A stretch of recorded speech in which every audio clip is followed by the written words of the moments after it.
Кимде ким бүгүн ушул убакыттан пайдаланып, мына биз деле Алла Тааланын өкүмү экен апабызды жоготуп отурабыз ушу илдеттин айынан.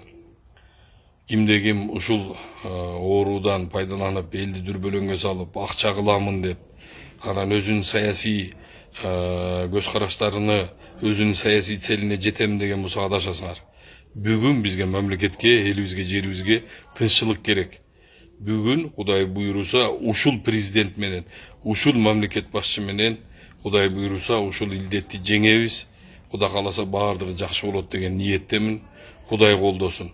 Анан элди дүрбөлөңгө салып, ушул ситуациядан пайдаланып, өзүмдүн саясий кызыкчылыктарымды орундатамын, экономикалык жактан байыймын, дары дармектен бир тыйын көрөмүн дегендер болсо адашасыңар.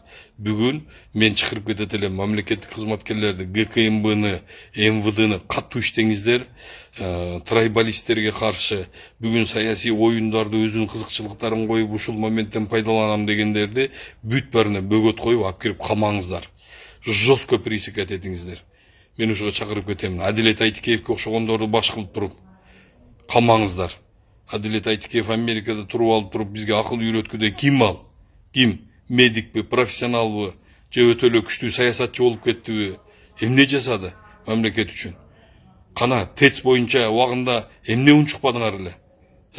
Бүгүн герой болуп атасыңар. Токтоткула баягындай интригаңардычы.